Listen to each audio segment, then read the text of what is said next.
What's up, guys? Rick here with your DFS preview for this week's Players Championship. That's right, the fifth major, the huge prize purse of $15 million, $2.7 million going to first, and almost every single one of the top players in the world teeing it up at TPC Sawgrass this week. It's going to be phenomenal. It's going to be an awesome week of content and fun and games and all that good stuff. But before we jump into that, looking back quickly at last week's Arnold Palmer Invitational, Bryson DeChambeau does it again. He comes away victorious, and I know a lot of people in the community were able to get a piece of it, and I just want to point out a couple of them, as I do try to do every single week. So the two that stood out to me for this week, Kevin P. He had an outright on Bryson, and he mentioned, hey, when the number one key metric is strokes gained off the tee, you put Bryson DeChambeau on your betting card, which I thought was a really good reminder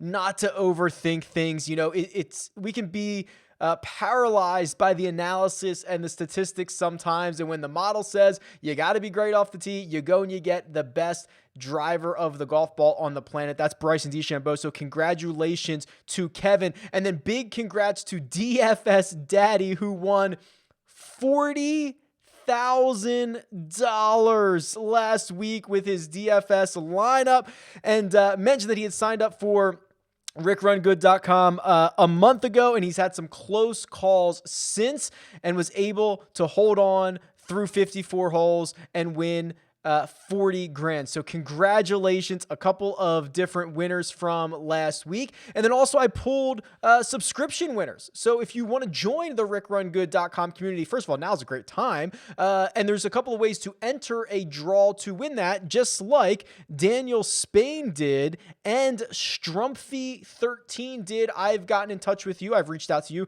to get you signed up for a month subscription to RickRunGood.com. That's on me. If you want to get your name into a draw to win a subscription to RickRunGood.com, there are two ways to do it. If you are on YouTube, make sure you're subscribed, obviously. Like this video and comment below with who's going to win the Players Championship. The other way, and you can do both, is to leave a 5-star rating and review on the Apple iTunes version of this podcast. It's called 300 Yards to Unknown. It will be linked in the description. 5-star rating and review, say something nice about the show, and leave me your Twitter handle.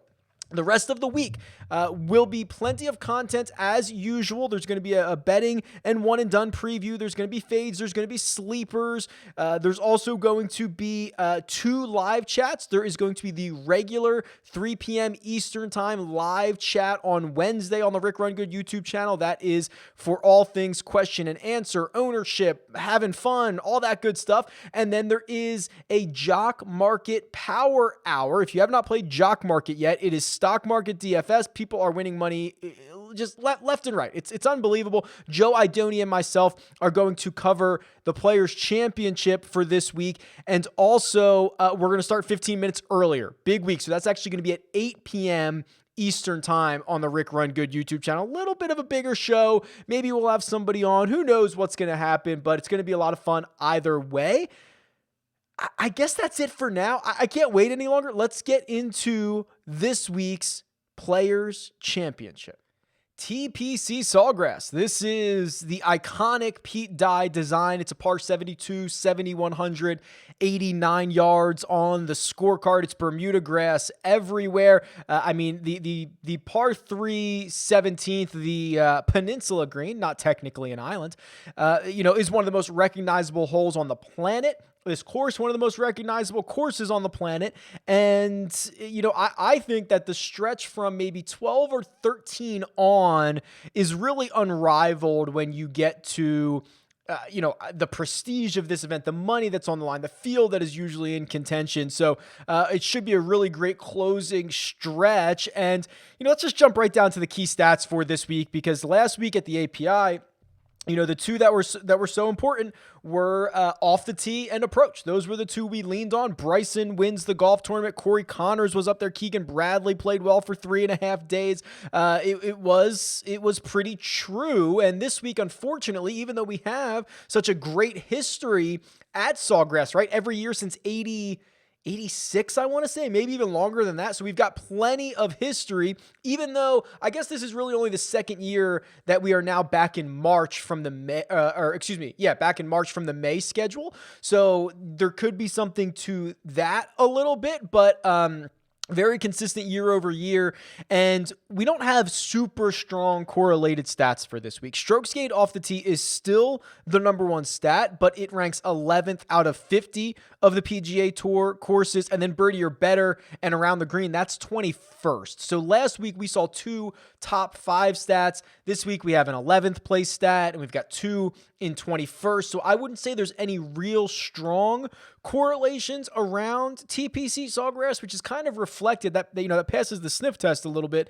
Some of the winners that we've seen, right? Rory, technically our defending champion. Siwoo Kim has won here. Ricky Fowler, right? I mean, it's just kind of all types of different players. So, we can lean on birdie makers. We can get guys that hit the ball well off the tee. I think I'm going to lean in that direction, but as much as I would love to use the key stats for this week, probably not as strong as last week based on what we're seeing right now.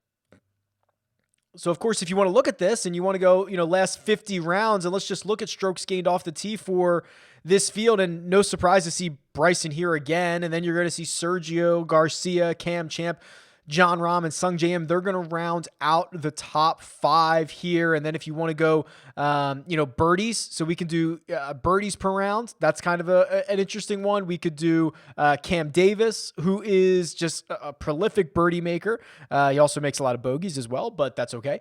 Dustin Johnson, Justin Thomas, Scotty Scheffler, Bryson DeChambeau, and Daniel Berger also rounding out the birdie makers. And then you can go down. I mean, you can do this for any stat that you want, right? So let's go by scoring, and let's see what we have. Birdie or better percentage. Let's just do that one, and we'll see. Yeah, JT. We're going to talk a lot about JT. Justin Thomas, Patrick Reed, Ryan Palmer, Joaquin Niemann, Xander Schauffele, they round out the top 5 in terms of birdie or better percentage this season. I do want to point out one little caveat here. So, the stats that you'll see on RickRunGood.com, when available, when measured, do include the one round that was played last year.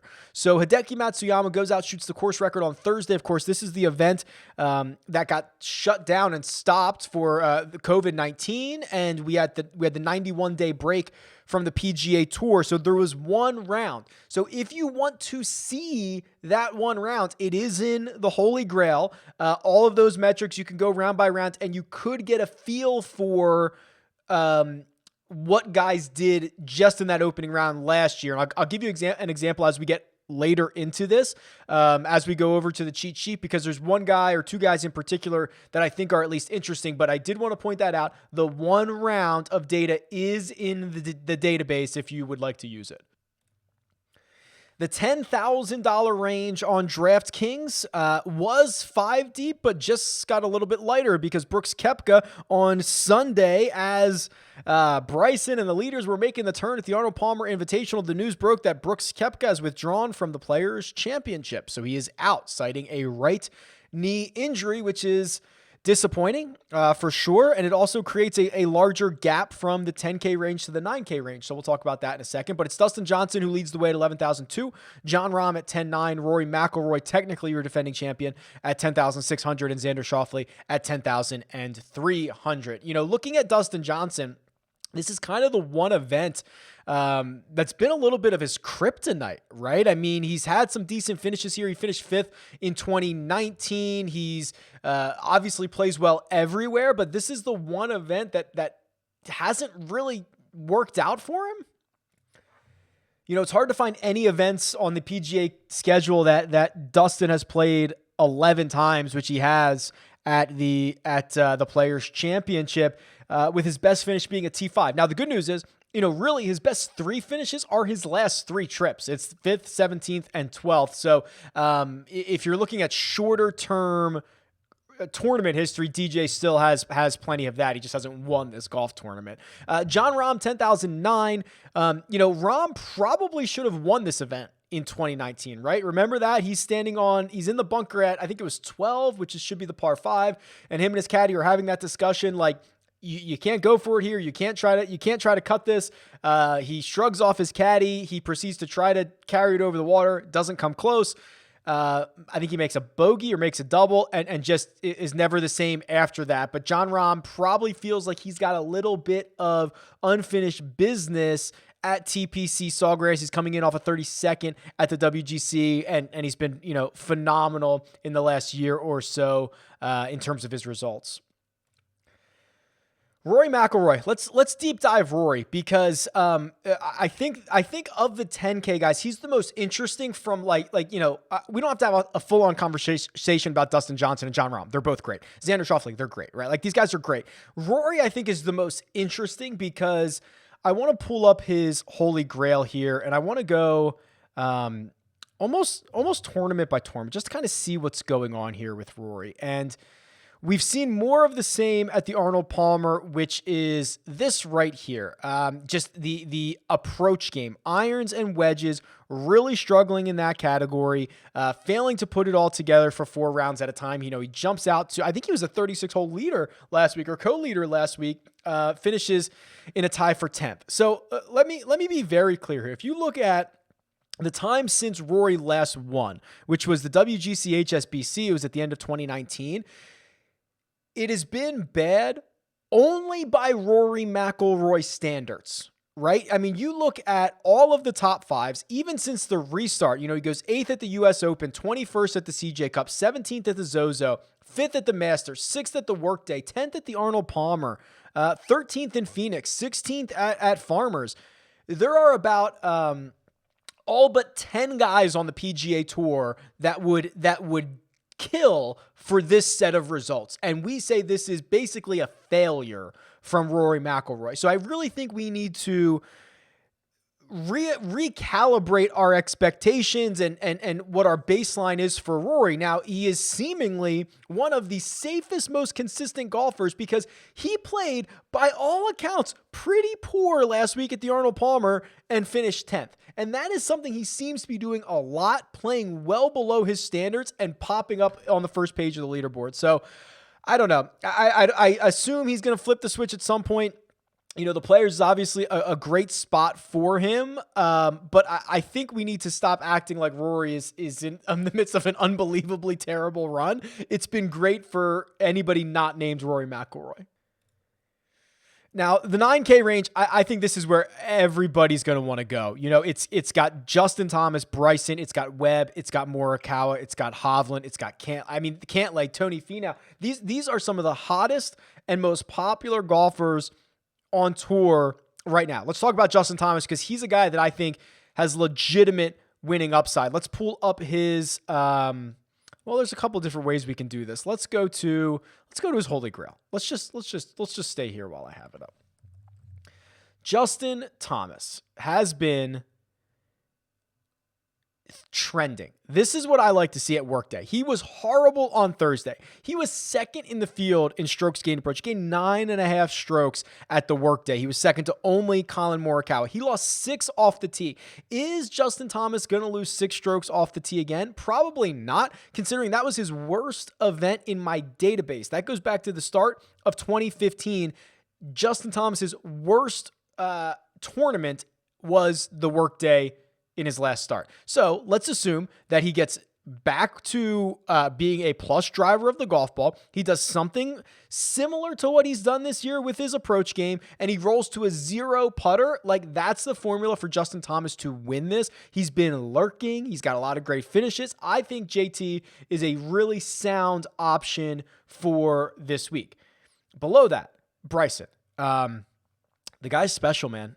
I mean, I joke and we play around on Twitter and he does crazy stuff, but he's really special. And what he's doing right now, look at all the ones. So these are all the things that he leads. This is his golfer profile page. All of the things he leads the PGA Tour in this season, and it's distance, it's eagles, it's FedEx Cup points, it's money, it's strokes gained off the tee, it's tee to green, it's total, it's he's second in scoring average. I mean, he's been a really dominant force. The trajectory that he's on off the tee is even better than it was last year by a full quarter of a stroke. He's a half a stroke better on approach. He's a quarter of a stroke better around the greens. This is a complete performance we're seeing from Bryson DeChambeau. He's won 3 times in his last 15 starts worldwide. So while I poke fun of him and all the crazy antics that he does on Twitter, $9,700 for who is arguably the first or second best player in the world. DJ's still the best player in the world, but like the second best player in the world, maybe third at worst, right? Kind of thing. It's special what he's doing, and he's even better in fantasy points, which I know matters. I created a video for last week's Strategy Saturday about most valuable golfers, guys that outpace their finishing position with fantasy points, and Bryson DeChambeau seems to do that quite often. So he's super valuable in fantasy formats. He's only $9,700. I expect during Wednesday's live chat, I'm going to be saying he's one of the most popular golfers on the slate. It should be pretty interesting. Certainly a Webb week, right? Webb's had great success here. Winner in 2018. He hasn't finished outside the top 16 in 3 trips. He has proven to me, some of these courses that he shouldn't play well at, a November Augusta, the concession, he finds a way. And Webb is in really good form. But the one guy that I kind of teased earlier was Collin Morikawa. And the reason for that is because the one round that he had last year. So this is kind of weird because we have a couple of studs who are young studs that technically have not played this event before. Collin Morikawa doesn't get credit for his one round last week. He's a top 5 player in the world. He's won 4 times. He's never played the Players Championship. Like it shows how quickly these names have ascended to the top of the world of golf. So here's the one round from Morikawa last year. This is the Holy Grail. So you can go and find it. He was in 7th after round number 1. He was awesome off the tee. He was fine on approach. But the big thing here is he gained nearly 3 strokes putting. And we actually, over on the CBS Sports First Cut podcast that I host, we actually interviewed him during the shutdown. And he talked about this round right here that I'm showing you. And he said, I found something on the greens, and I want to try to carry that into the restart. And he kind of was able to, right? He won. He missed a short putt at Colonial to miss out on a playoff there, and then he won, I guess, a couple weeks later at Workday, and his putting numbers were a lot better in the restart until recently. Then they got really bad. He made the grip change, and then of course he wins the WGC Workday. So I'm wondering if he can rekindle a little bit of that magic from Workday, a little bit of the good vibes from Sawgrass from last year, and just kind of run this thing right back and just continue to be one of the best iron players on the planet, one of the best drivers of the golf ball. He's $9,400. He's coming off a win, and I know we kind of just like to fade those guys. But yeah, that's a really interesting spot. This 9K range, I think more than ever, I'm making a serious consideration of starting my lineups here. The soft pricing that you get in these huge, millionaire maker weeks, it almost asks you or begs you to have a balanced build. But with the removal of Brooks Koepka from the 10K range, that's a little bit of win equity there. The way that the pricing came out early, you get Bryson DeChambeau at what I think is an unbelievable value. Morikawa, who is, I think, one of the best players on the planet. JT in here. Like, I could live in this 9K range and be thrilled about it. The bottom half of it, I'm not going to read too much into the Hovland kind of falling apart on the weekend at Bay Hill. Bay Hill was tough on the weekend. Really, really tough on the weekend. He went from, inside the top 10 to 49th by the time the week was over. I don't care about it at all. He's one of the best players on the planet. He's scorching hot. Cantlay's interesting, right? Because Cantlay not only hasn't played since Riviera, but he also withdrew from... trying to get my weeks mixed up. I guess it would have had to have been the WGC that he withdrew on Monday or Tuesday. So actually it might've been later than that. Was it Wednesday? My dates are all messed up at this point, but we have not seen Cantlay in a long time. He's played well recently. So we'll see what happens. I think ownership is going to dictate a lot of these decisions, especially in the 9K and above range. But I'm really loving almost all of those guys there. Before I jump into the 8K, we can go to the Holy Grail and we can look up, there's so many different ways to sort this data here, but let's just do, by the Players Championship, right? Like we've got the data for this. Let's just rock it. So let's do Players Championship, everybody in this field. See, a lot of guys have one round. That's kind of funny. Bezuidenhout, Christian Bezuidenhout, who finished what last week? 4th, 5th? Played well last week. His one round that he played last year gained 6.5 shots on the field. Rode a hot putter, as you have to do when you're going to gain that many, but good vibes at Sawgrass, playing well at the moment. Mentioned Morikawa. Hovland, right? Hovland played well on that Thursday last year, but if you look for bigger sample sizes, Adam Scott, he's in this $8,000 range. He's $8,100. He's played 21 measured rounds at the Players Championship just since the start of 2015. That's how far my database goes back. And the results are obviously sound, right? He finishes 12th in 2016, 6th in 2017, 11th and 12th in 18 and 19. And then he was in 37th after one round last year. So Adam Scott, interesting in this 8K range. Hideki's kind of interesting, but not for the same reasons. He finished 8th in 2019. He was, of course, I feel like the fact that he was your first round leader last year, people are going to be super interested in him, but he hasn't played as well recently. I'm probably cooler on Hideki than most are going to be when we get to, Thursday morning. But then after Adam Scott and Hideki, there's Webb again. There's that man Webb, $9,500. So I'm just trying to sort through here. Oh, the 8,000s. That's where I'm looking for. Jason Day. I like Jason Day a lot. I can't believe I'm saying that. I mean, he obviously won this event in 16. He's got 2 more top 10s since then. He's playing well at the moment. Let's look at what he's done. Let's just pull him up here in the Holy Grail and look, and let's isolate him. Am I concerned that he has lost strokes on approach in 4 of 5? Yes, of course I am. What I'm optimistic about is he's been really great off the tee for 3 in a row. He's got a top 10 at Pebble. He's got a top 20 at Workday. He finished 31st at API. And again, things got hairy there on the weekend. And then the short game and the putter specifically, when he was the number 1 player in the world, and I'm certainly not comparing his form to that run. The putter was magic. The putter was absolute magic. We're seeing, a bit of that in this stretch right now. And he goes back to a place he's had a lot of good history at a flat $8,000 for Jason Day. That's really appealing. And then Jordan Spieth, I got Spieth wrong last week, right? My argument was you can't spray it off the tee at Bay Hill and get away with it. And Spieth kind of didn't, at least he didn't miss left often, which is where the penalties are. And he held it together. I think he lost a stroke, right? Let's just look up Jordo here. So Spieth, yeah, he was a zero driver of the golf ball. So in what you guys have heard me say countless times over the last couple of years, or I guess not for Morikawa, but like I would say, if Morikawa putts to a 0, he's going to win a lot of golf tournaments.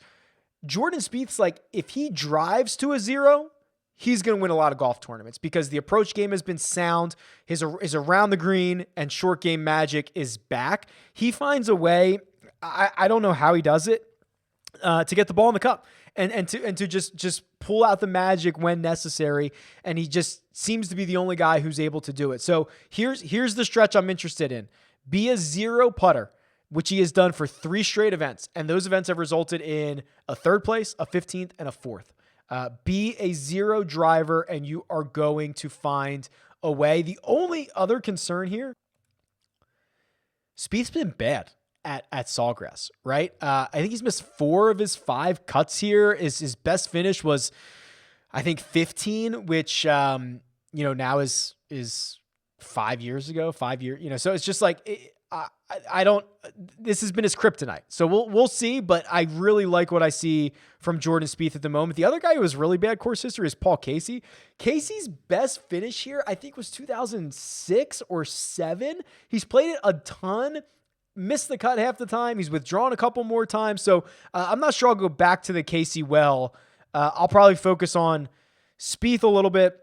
I'll focus on Day. Sungjae's still here. That's fine. Berger's hanging around. There's some really appealing options in the 8K as well. But yeah. This is the other thing I want to share with Jordan Spieth. And sorry, listen, it's a big week. If this video goes long, it goes long, but this is important stuff. It's a big week, and if you're watching, you want to be a part of this, and I appreciate that. So here's the thing with Spieth. Not only is it the approach game, it's the frequency of which he's gaining. So we have now, since the Farmers, he has, I believe this is 16 measured rounds. He has gained strokes on approach in 14 of them. 14 of 16. If you go back and find the next 14 that he gained in, it took like 31 rounds. So this is a really good, consistent stretch of approach play from Spieth. He's back. He's back. Be a zero driver, Jordan. 7K range. This is your weekly reminder that Will Zalatoris is a freak. Another top 10. He continues to pile them up. It doesn't matter whether he's on the Korn Ferry or the PGA Tour. It's top 20s galore. The game is legitimate. I'm excited for him. Also, have you noticed Max Homa's played every week for like 7 straight weeks? Yeah, this is going to be his 8th week in a row. 1, 2, 3, 4, 5, 6, 7, with a very emotional win in the middle. I'm impressed by this. He followed the win with a 22nd at the WGC and then a 10th place finish at the API. That's pretty legit. He took a little bit of a breather. I think he got to Bay Hill a little bit late. I think he just took a day or two, which maybe was a little mini reset. This is a really impressive run of golf from Homa, especially after the victory. He could have easily packed that in, taking the big payday, taking the 3 years on his card, and just, mailed it in for the next couple of rounds. He did not do that at all. That's impressive stuff. Kokrak is here. Back-to-back top 10s. He finds a way, man.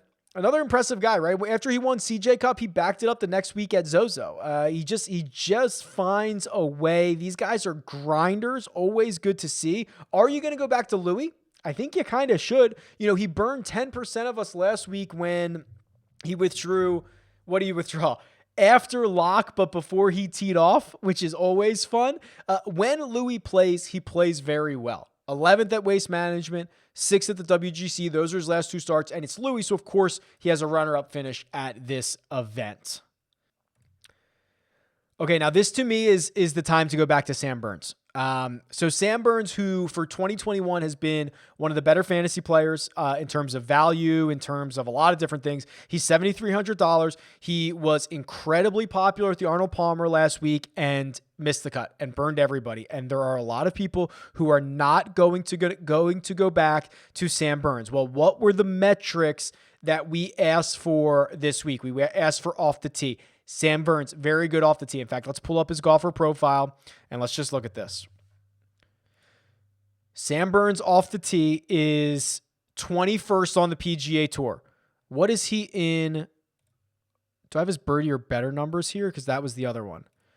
Birdie or better, he is 11th. Those are the 2 most important metrics. So I would say forgive Sam Burns. Bay Hill is hard. Bay Hill made a lot of people look stupid. Go back to Sam Burns. I think this is a pretty good spot for him as well. Probably not going to fall for Kuchar. Probably not going to fall for Siwoo. If I have to target the bottom of the 7 range, it's crazy Cam Davis. It's Christian Bezuidenhout, coming off of the top 10 last week. 7th is what he finished. I thought he finished a little bit better than that. I thought he was 4th or 5th. 7th at Bay Hill and played well in the 1 round last year. The 6K range. Kind of interesting. I don't mind Keegan, which is something I rarely say. Coming off a top 10, which was disastrous on Sunday. Again, the course played 3.5 shots over par. A lot of people got bit. Keegan has played well here. 16th in 2019, 7th in 2018, ball striker, all that good stuff. We know about Keegan. He's no surprise.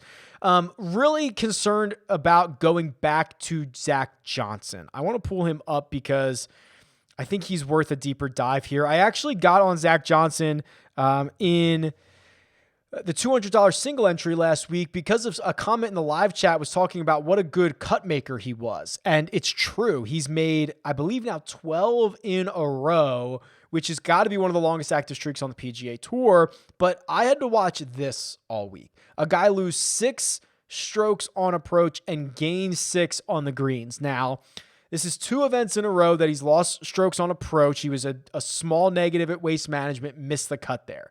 That is what I would expect. If Zach Johnson's not going to hit his irons well, he's going to miss the cut. To bank on potentially another 6 strokes gained with the putter to offset the iron game, I'd be a little bit worried about. So we've got 6 rounds of pretty poor ball striking from Zach Johnson. That scares me.